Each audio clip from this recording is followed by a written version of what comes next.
Kita pulang ke pondok, ya Naf. Latifah kembali berusaha membujuk Zainab. Padahal tanpa dibujuk, aku dan Zainab sudah membuat kesepakatan hari akan kembali ke pondok.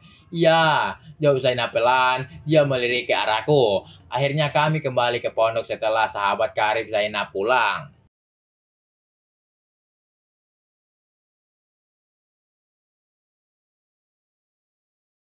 Langkahku terasa berat saat meninggalkan rumah yang menyimpan kenangan tak terlupakan.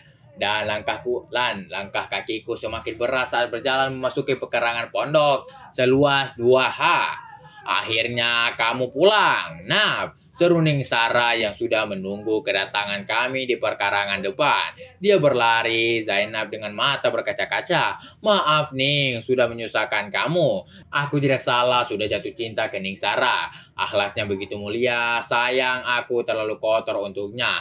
Aku menunduk, menendang batu kerikil. Kita ke rumah Gus Nur. Beliau sudah menunggu kita. Kata Ning Sara nyaris membuatku tidak bernafas. Apa hubungannya dengan Gus Nur? Gus Nur, seruku tercekat. Habislah aku. Iya, ada yang mau disampaikan oleh Gus Nur. Jawab Ning Sara dan kali ini aku tidak bisa menahan bobot. Saat kakiku tersandung batu kecil sudah membuatku terjatuh tanah. Kamu kenapa Kang? Teriak ketiga gadis itu. Mereka berlomba membangunkan aku yang tersungkur tanah.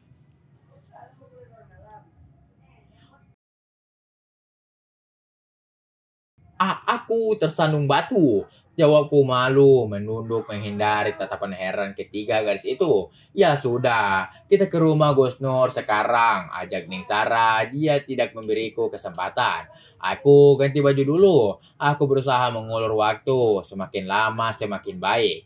Nanti saja, jawab Ning Sara tegas dan kali ini aku tidak bisa lagi berkelit.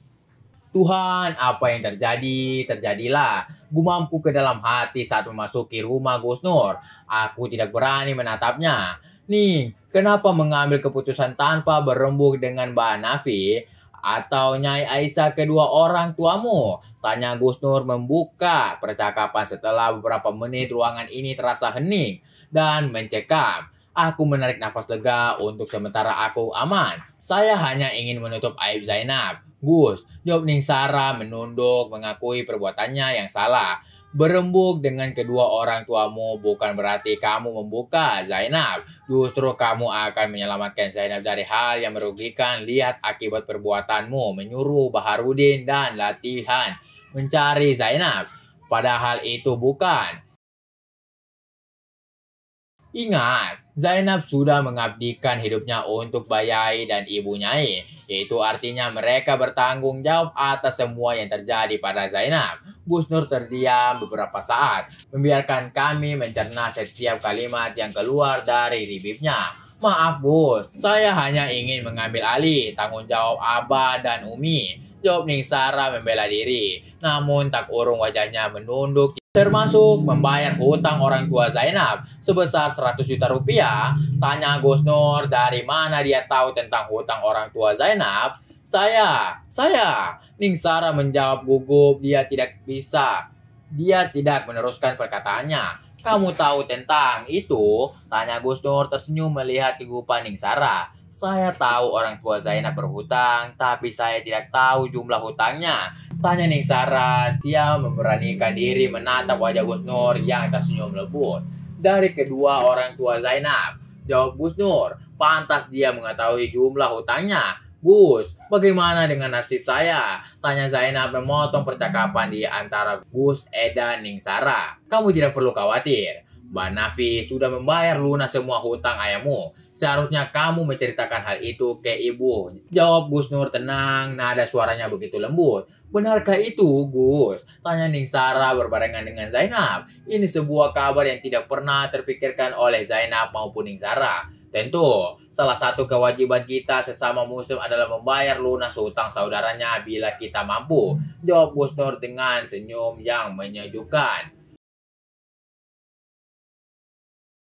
Senyum itu seperti sengaja menunda-nunda vonis yang akan dijatuhkan kepadaku. Setelah urusan Zainab selesai, pada saat itulah nasibku ditentukan. Tinggal menghitung mundur jam di dinding, aku menarik nafas pasrah dengan nasib yang akan menimpaku. Tiba-tiba Zainab menangis, membuat kami semua menoleh ke arahnya dengan perasaan heran.